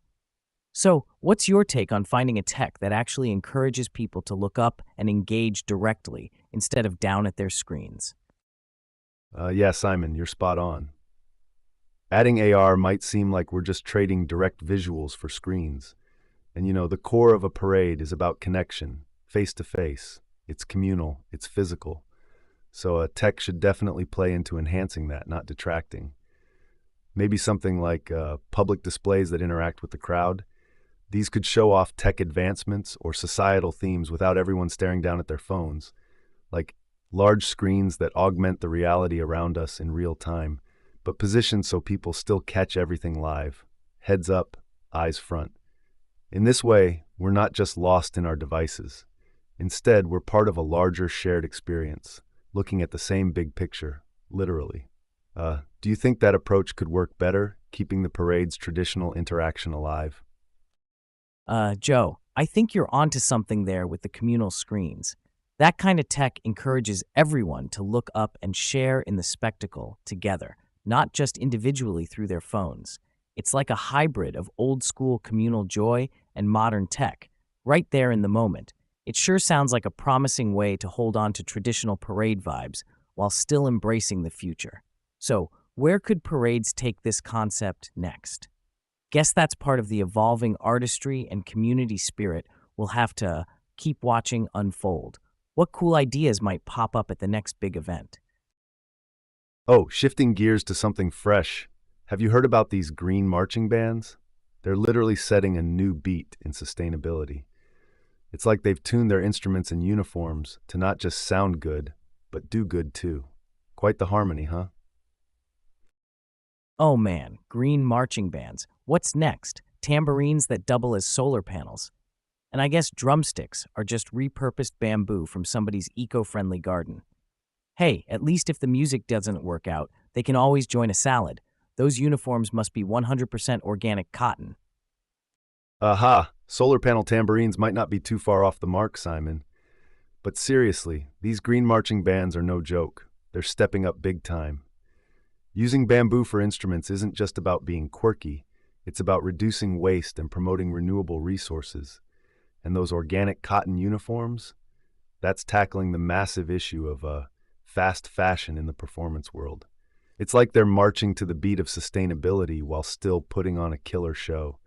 I mean, if bands can pull off making eco-friendly look and sound good, maybe they do set a new standard.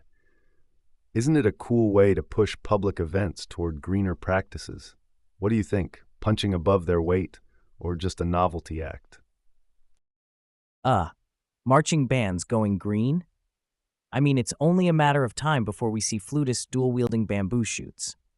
And hey, if you're rocking an organic cotton uniform, at least you know you're sweatshop free, even if you can't play a note right. It's like they're saying, we might miss a beat here and there, but at least our carbon footprint's on key. Right, Simon? The eco angle is doing more than just cutting down carbon footprints. These bands sometimes use LED lighting on their instruments or recycled materials for decorations during night parades, tapping into energy efficiency, which drastically cuts down on electricity usage. Also, many of these green groups partner with local environmental organizations to raise awareness and funds during their performances, turning every march into both a show and a movement. Furthermore, think about the food vendors at these events. They're starting to align with the sustainability theme, offering more locally sourced and plant-based options. So it's not just about the music and uniforms. It's like the whole parade ecosystem is getting an eco-friendly overhaul. The shift towards sustainable marching bands reflects a broader effort to integrate eco-conscious decisions in all aspects of public gatherings, making each step and note played part of a larger narrative aimed at environmental care. What's your take on this wider impact, Simon? Wow, Joe, you mean to tell me it's not just the bands? The whole parade environment is getting a green makeover? That's impressive and smart. They're turning every element of these events into part of a bigger picture for sustainability. So if the hot dog stand is slinging veggie dogs and the tuba's made from recycled metal, we're looking at a ripple effect, aren't we? It's like everyone involved is pitching in on this eco vibe. But do you think all this green marching might spark some real change in how people view their day-to-day habits outside of parades? Like, could seeing a clarinet made from reclaimed wood make someone think twice about tossing their old furniture? Absolutely, Simon. Seeing sustainable practices in action at these parades, like with the green marching bands, it's not just eye-catching, it's thought-provoking. Think about it. When someone sees a clarinet made out of reclaimed wood, it's a tangible example of reuse that can inspire personal reflection and action. It's like they're seeing waste transformed into something beautiful and functional. And it goes beyond just watching, it's about engagement. If the event encourages interaction, for instance, booths where people can learn to repair and recycle old items, it could definitely nudge them towards greener habits at home. So yeah, these parades act as a real-life showcase of what's possible, kind of sparking ideas for change among attendees who might have never considered sustainability in such a practical, cool way before. What's your take on using public events more aggressively like this to teach and inspire, Simon? Using parades as eco classrooms? Now that's a twist. Making learning about sustainability as fun as catching candy at a parade could be the secret sauce to making green habits stick long after the floats have packed up. What's the next big theme for a parade, Joe? A solar-powered Santa sled for Christmas events? Simon, you joke about a solar-powered Santa sled, but honestly, we're not far off from seeing innovations like that become parade staples. Mixing sustainability with traditional festival themes has loads of potential.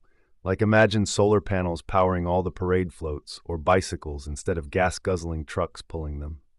These ideas are becoming more feasible and popular due to technology advancements and a growing public interest in reducing environmental impact.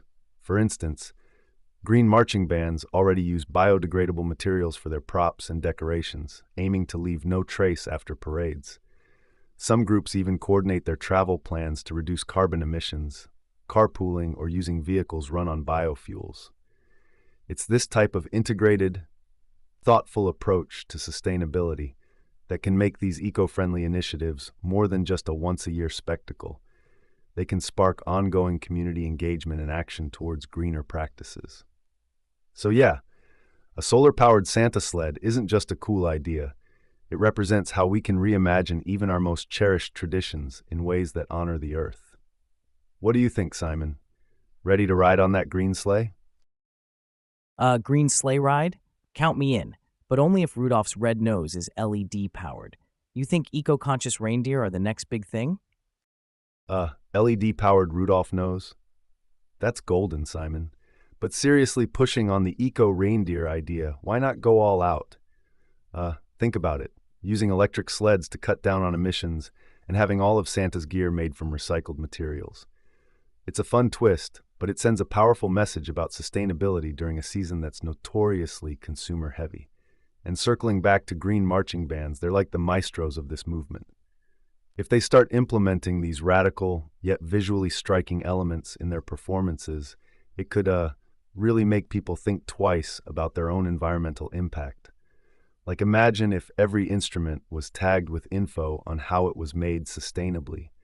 Could turn each performance into a live-action tutorial on green living. So while eco-conscious reindeer might be a bit far off, there's definitely room to expand this sustainable ethos across all holiday traditions. What do you think, Simon? Ready to see more green tinsel and less plastic in our festive celebrations? Absolutely, Joe. Imagine eco-friendly confetti that grows into Christmas trees. Now that would be a green party trick to remember. And maybe those reindeer could teach us a thing or two about recycling. How about it? I mean, Simon, speaking of making a sustainability impact, it gets even cooler when you zoom in on the specifics, like those eco-friendly instruments we brushed on earlier. There's a whole world of innovation there. Bands are getting super creative with their material choices, like using flax fiber for wind instruments or sustainable wood for percussion. These innovations are totally reshaping how we think about music and its environmental impact. What's your take on these advances? Well, Joe, it's like totally impressive how bands are tuning into sustainability with their instrument materials. Using flax fiber? That's not just some small tweak, it's a major overhaul in how instruments are built. And it matters, right? Because every little bit helps when you're talking about the massive scale of materials used across marching bands worldwide. Like, think about all the wood typically used in instruments, switching that to sustainable sources. Huge win for the trees. And beyond just being good for Earth, these materials often have unique sound properties, which could even enhance performances. Bands aren't just making music, they're making a statement. And I'm all for rocking out while helping out the planet. What's next? Biodegradable guitar picks at rock concerts? Biodegradable guitar picks? Now you're talking, Simon. But honestly, pushing further into the eco-friendly materials, there's a bit of a debate. Like, yeah, sustainable wood and flax fibers are fantastic on paper, but we've got to think about durability and production costs too. These materials aren't just lying around. They require new manufacturing processes that might offset some of their green benefits. And something else, what about the sound quality? Traditionalists argue that alternative materials can't match the acoustics of classic woods and metals, which could actually deter top bands from going green if they feel it compromises their performance quality. So while the innovations are promising, they're not without their complications, right? It's like we want our cake and eat it too. Top-notch music with minimal environmental impact. But the question remains, are these technologies truly ready to take center stage, or are they still more of a backstage experiment? What do you reckon, Simon? Are the potential trade-offs worth the risk for a greener band scene? Let me throw this out there, Joe. What if these eco-friendly tweaks end up creating a whole new genre of music? Imagine it. Sustainability sound, where every note played is as green as it gets. Now that could shake things up. Sustainability sound, huh? Man, Simon, that's a wild idea, but it's got potential. It could be like a revolution in the music industry where eco-consciousness drives not just the lyrics but the very instruments used. Bands might start crafting songs specifically to highlight the unique tones and qualities of these sustainable materials, making them part of the art itself, you know? And think about the influence this new genre could have on fans and up-and-coming musicians. It's like every beat, every riff reinforces the message of sustainability. Could change the way people think about music and its impact on our planet. So Simon, do you think this kind of shift in the music scene could inspire more industries to consider their environmental footprint? What's your take? Could sustainability sound really catch on globally? Joe, while the idea of sustainability sound is catchy and all, there's still a hefty debate to consider. Not everyone might be ready to jump on this bandwagon. Like, think about it. From a practical viewpoint, major changes in materials could lead to inconsistencies in sound that die-hard music fans and professionals might balk at. And let's not forget the cost. Developing these new materials isn't cheap. Those higher costs get passed down, right? Plus, there's the aspect of traditional craftsmanship tied to instruments. Some argue that you just can't replicate the depth and richness of sounds from classic instruments with new materials. It's like trying to rewrite a recipe that's been perfected over centuries. So even if sustainability sounds good in theory, it might face some serious resistance practically and culturally. We got a way of pushing for innovation could alienate traditional audiences who cherish that tried and true sound quality. Could be quite the dilemma, huh? What do you say, Joe? Is the trade worth the potential backlash? Simon, that's a solid point. Pushing the envelope always comes with its pushback, right? But think about it. Every major shift in any industry has its skeptics and resistance. It takes time for people to adjust to new ideas, especially when you mess with traditions like music that folks are really passionate about. But here's the thing. Innovation can't stop because we're afraid of a little backlash. It's like what they say in MMA, no guts, no glory. You've got to take some punches to make progress. If we keep improving these technologies and proving their value, eventually the quality will get there and costs will drop as it becomes more mainstream. So yeah, maybe it's tough at the start, but you got to think big picture. Could sustainability sound face challenges? Absolutely. But could it also transform the industry and make a significant environmental impact? I'd bet on it. What's your move, Simon? Well, Joe, if sustainability sound kicks off, I'm buying a flax fiber tuba and starting my own band. We'll call it Eco Echoes. How about that for transforming the industry? Eco Echoes, huh? That's a solid name, Simon. Brings me back to this time I was at this small gig downtown. This local band rocked up with an all-bamboo instrument set. It was like nothing I'd ever seen or heard before. They weren't just playing music, they were making a statement with every note. The crowd was initially there for the novelty, curious about how bamboo could handle the hardcore beats of rock. But once they started playing, man, it was clear. The sound was rich, distinct, it had its own character. And oh boy, did that sway opinions. By the end of the night, people were not just talking about the music, but also how sustainable practices could truly reshape the arts. It's like these changes start small, a local band here, a flax fiber tuba there, but they grow echoes over time, echoing through industries and cultures. Sticking with our usual sounds and materials is easy, but diving into these new eco-friendly innovations There's a real opportunity to lead change, inspire others, and maybe even craft a new legacy in music. What's your view on the bigger picture impact of bands like Eco Echoes starting up, Simon? Joe, can you imagine? Eco Echoes and bamboo band jams could start an entire movement. Picture this: Woodstock, but make it woodless stock. Zero waste, all about eco vibes. Simon, speaking of these eco-centered concerts like a woodless stock, there's always some room for error when bands start transitioning to these new green practices. It's bound to lead to some downright hilarious mishaps. Like imagine this. One band tried to go ultra green with biodegradable outfits, right? Middle of the show, it starts raining. You can guess how that fashion choice played out on stage. The crowd got more than they bargained for with a natural dissolve show. What about you? Got any funny eco music mishaps to share? Oh man, Joe, that's classic. Here's one for you. So there was this band trying to use recycled metal to reduce their footprint, right? They didn't consider everything fully though. Mid-concert, turns out the metal wasn't just eco-friendly, it was also like super resonant in the wrong way. Every note played comically off pitch. The crowd thought it was part of the act, a special avant-garde performance or something. Talk about an unexpected encore, huh? They learned their lesson. Good intentions need good engineering too. Man, that's a riot, Simon. But it makes me think, while these mishaps are pretty funny, they also highlight a serious side to this whole transition. Like, yeah, we're making strides towards sustainability, but sometimes we jump the gun on using these new materials without fully understanding how they'll perform under real-world pressures. Take your recycled metal band. It's a perfect example of good intentions running a bit amok. Kind of shows us that while experimenting is crucial, so is balancing that innovation with some solid testing. You don't want your eco-friendly debut turning into an accidental comedy sketch, right?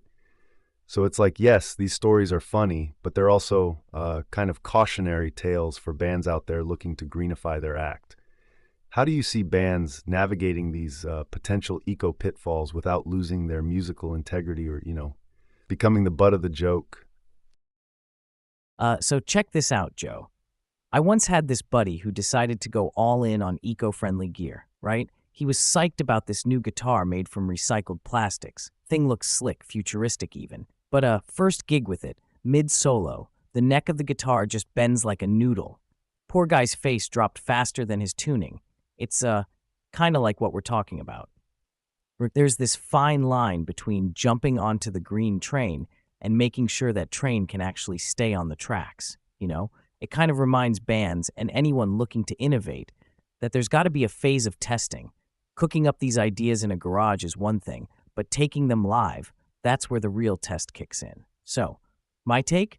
Bands should maybe start small, test those eco ideas backstage or in rehearsals long before they make them part of the big act.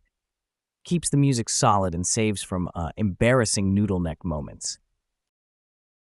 Totally, Simon. It's like having a parachute. You don't want to just hope it opens. You got to pack that thing right. What about crowd reactions?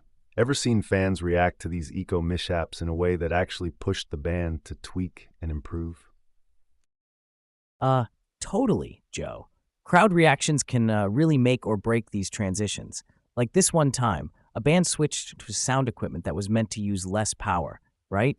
Halfway through, their sound kept cutting out, not exactly the rock star vibe they were aiming for. But the crowd, man, they were surprisingly supportive, chanting and clapping, keeping the energy up.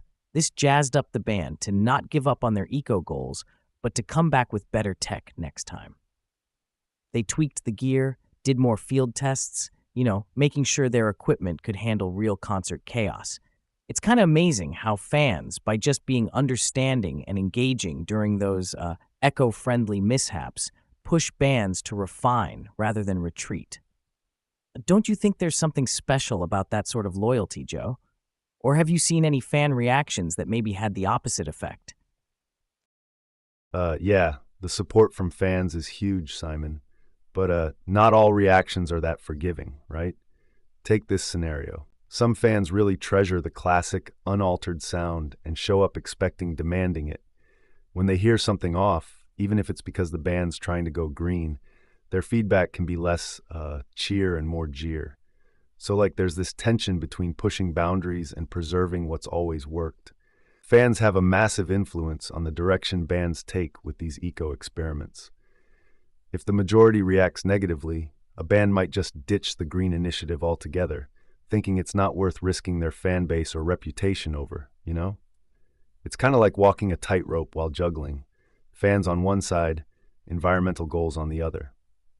Bands really need to strike that perfect balance to keep both sides happy and still push towards greener practices.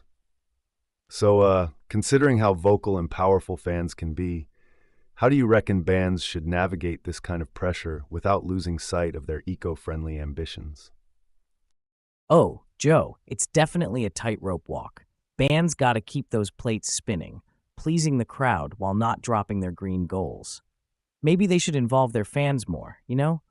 Get them hooked on the eco vision through interactive sessions, maybe some behind the scenes looks at testing new gear. It's all about unity in the community. What do you think might happen if bands started treating their fans as part of the eco journey rather than just spectators waiting for potential slip ups? Could be an interesting shift, huh? No way, really? That's like turning your fans into band members without them having to play an instrument. They're just as crucial in making sure the show goes on. Eco-friendly style. What a brilliant twist to this whole eco-conscious initiative. Totally, Joe. It's like making fans feel part of the process could really help these bands anchor their eco initiatives deeper within the community. Imagine schools or local youth groups getting involved with these bands, learning about sustainability through music. It's a cool way to educate while entertaining. And as this trend catches on, it could set off a chain reaction. More bands globally adopting and promoting green practices, fans worldwide getting jazzed about being part of a bigger cause. This isn't just about reducing waste or saving energy at concerts anymore. It's about harmonizing our lifestyles with nature. That's like powerful stuff, shaping future generations in ways we might only be starting to grasp. What do you think the global impact might look like down the road, Joe? Well, uh, Simon, while that sounds ideal and all, I do sometimes wonder if the global impact might be a bit more complicated than just a straightforward positive shift. Like, not every community might have the resources to adopt these eco-friendly practices right away. And then there's the whole aspect of cultural differences. Some places might embrace this rapid change towards eco-consciousness in music, while others could resist, clinging to traditional methods because, that's what they're used to or what's economically feasible for them at the moment. So, while I'm all for this vision where bands are leading the charge in harmonizing with nature, I think we've got to ask, are we expecting too much too soon? Could pushing too hard create a backlash instead of inspiration? What's your take on getting this balance right without alienating parts of the global audience? Or do you think that's just part of the growing pains? Joe, that's a solid point. Rushing things could for sure spook some folks instead of bringing them on board. It's like when introducing something new into your diet, right? You don't just stuff it down. You taste it, try different recipes, and gradually feel more comfy with it. On the global stage, what if these eco-conscious bands started with blends? Mixing traditional elements with new eco practices so it doesn't feel all alien and stark. It's about easing into changes without losing cultural flavors that folks hold dear. Yeah, it might be slower, but it's about not leaving anyone behind, building trust through familiarity, and pushing hard and fast. Sometimes it does backfire. We've seen it even in tech advancements. People retreat to what they know or can afford. Bands should, they must, take it in stride, adapting within diverse cultural landscapes rather than just transplanting their own standards onto different grounds. What do you say, Joe? Is there room to meld traditions while going green without causing those backlash blues? Oh, absolutely, Simon. It's kind of like crafting a new genre of music entirely. Innovation meshed with tradition could lead to some unexpected and exciting breakthroughs in the way we approach both music and sustainability. What kind of wild, hybrid eco concert ideas can you imagine coming from this mix? Imagine a concert where the stage is powered entirely by the audience pedaling stationary bikes. Now that's what I call fan power. What kind of wild ideas can you cook up, Joe? That's wild, Simon. Harnessing fan energy literally. Love that idea. What about a venue where the seating and setup are all modular, made from recycled materials? Like even the sound barriers reflect eco-design. And here's a kicker. Fans can bring in their old concert tees to be recycled right there into new merch as part of a live interactive exhibit. That could ramp up engagement and amplify the green message, huh? So, thinking about these ideas, do you think fans would get more pumped about sustainability if they see it turning into something creative and hands-on at concerts? Joe, while those ideas sound super cool and inventive, there's like this other side to consider. Not everyone might be on board with these changes. Some fans might just want to show up, enjoy the music without the extra activities or environmental lessons packed in. It could feel more like a chore than an enhancement of their concert experience. And economically, the cost of implementing these innovative eco-friendly setups might hike ticket prices. That could potentially put off fans who are already stretching budgets just to see their favorite bands live. Accessibility becomes a crunch point, right? Plus, thinking about logistics, transitioning venues and operations to full-on eco-conscious modes ain't just flipping a switch. It's a massive overhaul that might slow down the pace at which new music gets produced or concerts get schedules. So, there's this valid tension between the drive for sustainability and maintaining the straightforward, pure joy of attending a concert. So, yeah, it's a bit of a balancing act to keep that traditional slice of concert going in the picture while stirring in these green innovations. What's your take on juggling these aspects, Joe? Yeah, Simon, you nailed it. It's definitely a balancing act. As much as we push for innovation, we got to keep the fan experience at heart. It makes me wonder how different genres will adapt and maybe even lead the way in this eco-conscious movement. Could be interesting to see which bands or scenes take up the challenge first and set trends, you know? It's like evolving the whole industry without missing a beat, or a note, should I say? What do you think the future holds for blending these massive cultural shifts with the world's diverse music scenes? Oh, from the soundstage to the costume closet, huh? Imagine Darth Vader's cape made from recycled ocean plastic. Kinda adds a whole new layer of heroism to the dark side. Yeah, totally. So, when we talk about eco-friendly fabrics and costume design, it's not just about using recycled materials. We're also looking at stuff like organic cotton, which is grown without harmful chemicals, or even bamboo fabric, which is super sustainable because bamboo grows so quickly and doesn't need much water or pesticides. And beyond just being better for the planet, these materials bring some real benefits to the table. Like, they're usually more breathable and comfortable, which is key when you've got actors moving around a lot under hot stage lights. But then there's this challenge with durability and maintaining the aesthetic quality that designers are really particular about in theater and film. Plus, as more of these materials become available and are utilized, it pushes manufacturers to innovate even further, lowering costs and improving the quality over time, which can make these green options more accessible for all kinds of productions, not just the big budget ones. It's kind of exciting, thinking about how this shift could change looks and logistics in performance arts across the board. That's a slick shift in thinking, Joe. It's like not just doing good for the green side of things, but also stepping up the game in performance wear.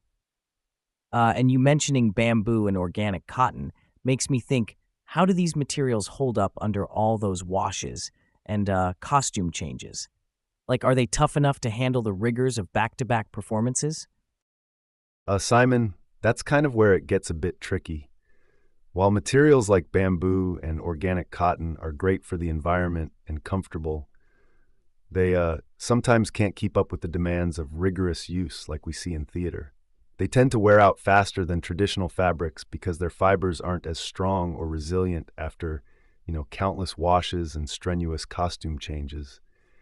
And yeah, while technology is making these materials more durable over time, there's still this gap when you're talking about high-intensity use. So, costume designers have got a balance between choosing materials that won't let them down mid-performance and sticking to their green commitments.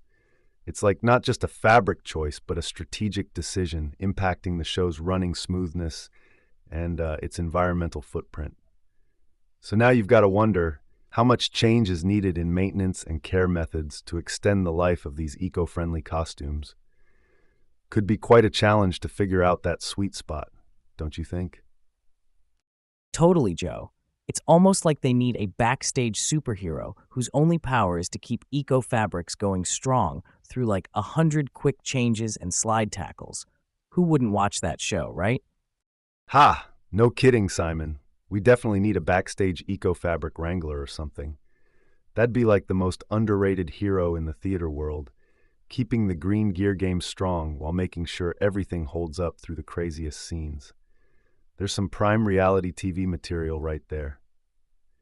Yeah, Joe. And like thinking about these backstage ecotechs, they'd have to come equipped with all sorts of tricks up their sleeves. Imagine them using special, environmentally friendly detergents or techniques that are gentler on fabrics but tough enough to remove stage makeup and sweat.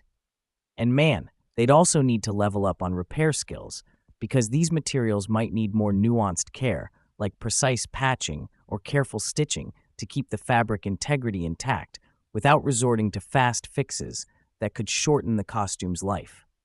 It's a whole new layer of artistry in the theater realm, really, blending science and sustainability with costumes. Makes you appreciate not just what you see on stage, but the whole behind-the-scenes orchestration, doesn't it? Uh, Definitely, Simon. But, there's another side to consider here. While it's super innovative and all, the shift to eco-friendly fabrics isn't without its complications. For instance, materials like organic cotton and bamboo, while sustainable, often come with a higher price tag. This can make it tough for smaller theater companies or indie films to adopt these practices without stretching their budgets too thin. And then there's the aspect of global supply chains. Getting these materials sometimes involves shipping over long distances, which, ironically, increases the carbon footprint, sort of defeating some of the environmental benefits we're aiming for. Plus, availability can be inconsistent, impacting production schedules when you can't get the material you need on time.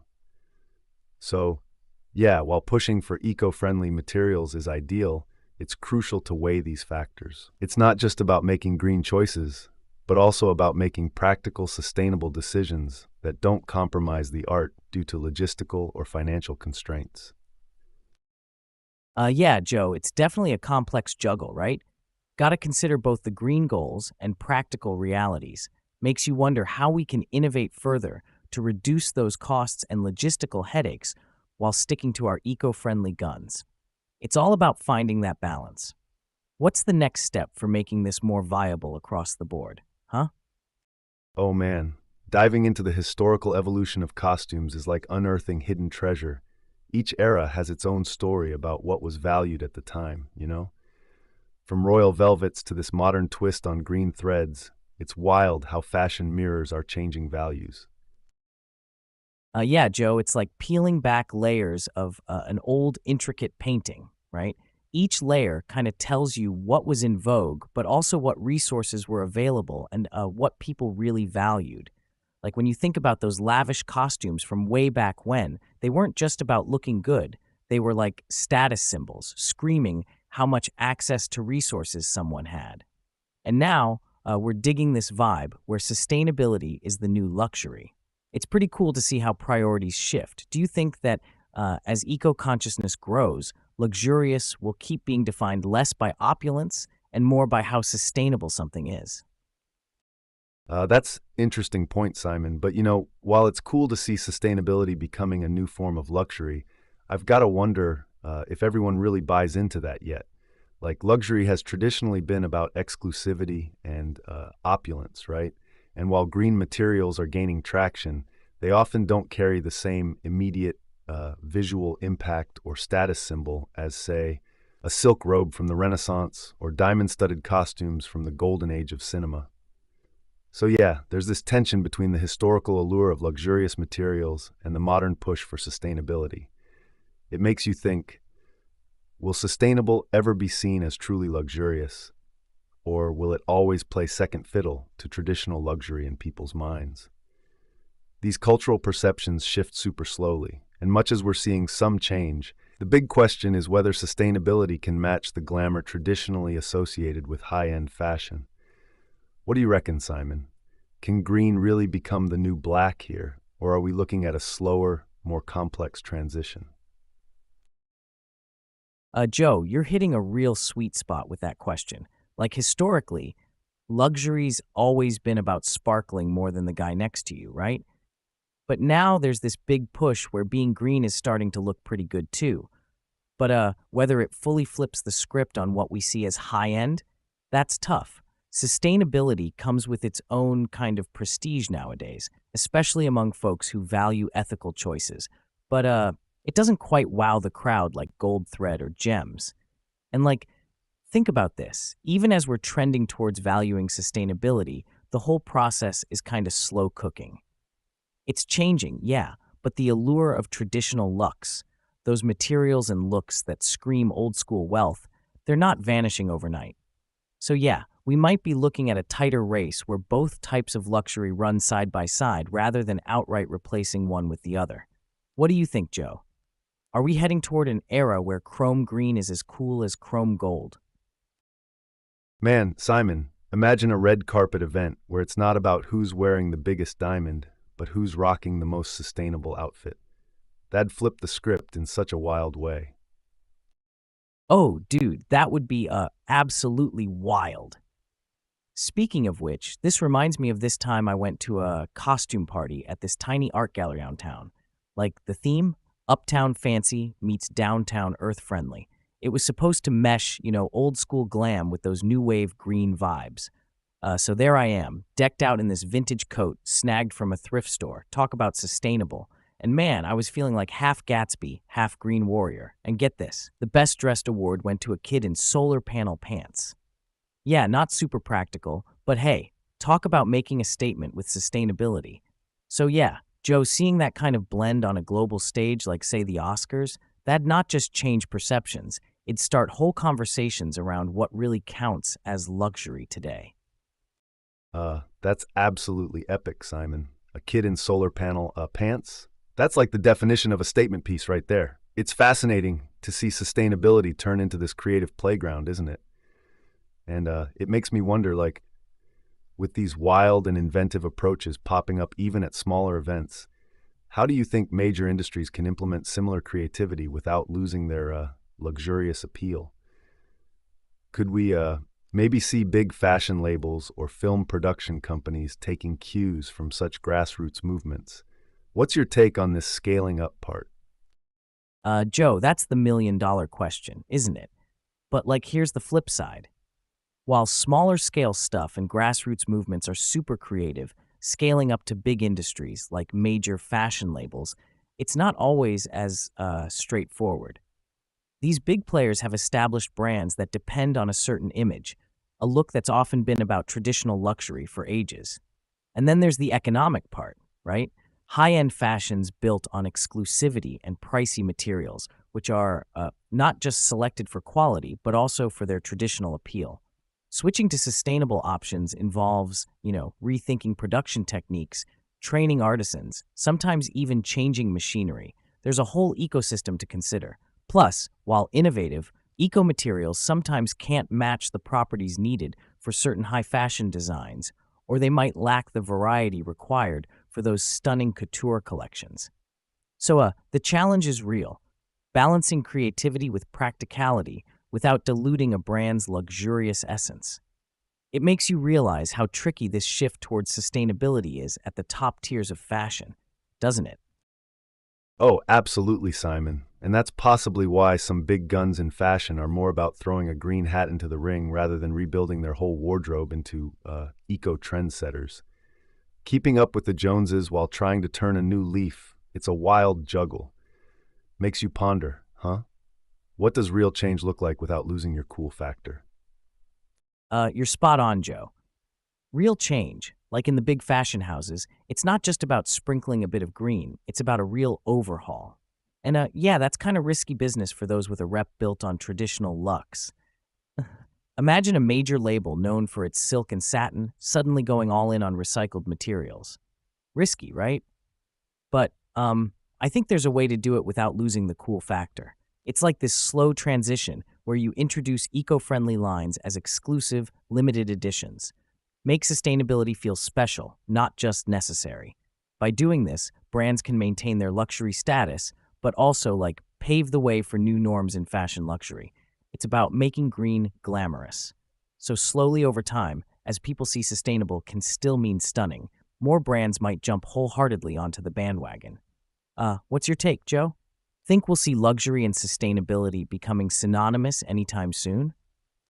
Oh, Simon, that's the dream, right? But I reckon we're in for a complex dance before they truly tango as one. It'll be fascinating to watch. What next big move do you think we'll see in this space? Right, Joe?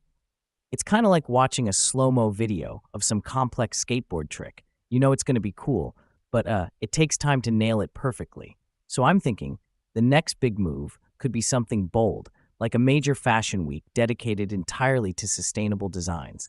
Like imagine Paris or Milan turning all green for the season. But what about you, Joe? Do you think any specific industry will take the lead in merging luxury with sustainability first? Totally, Simon. A green fashion week would really set a stage, huh? As for which industry might lead the charge, I'm eyeing techwear. They're always on that cutting edge. But hey, time will tell. Let's keep our eyes peeled and see who leaps forward in this sustainability luxury race. What's another historic costume shift you find fascinating? Speaking of watching the industry evolve, Joe, it's not always a smooth runway, huh? I've heard some hilarious stories about when sustainable designs don't quite stick the landing. Like this one time, a designer tried to make a dress entirely out of recycled plastic bottles. It ended up looking more like a DIY armor suit than haute couture. It's these kinds of mishaps that really show the trial and error in pushing eco-fashion forward. Got any funny, sustainable design fails on your radar, Joe? Oh yeah, Simon, absolutely. There's this one story I heard about a designer who tried to use seaweed fibers to create a flowing gown, right? Think maritime chic meets haute couture. But instead of glamorous, the fabric started wilting halfway through the event, like literally drooping off the model.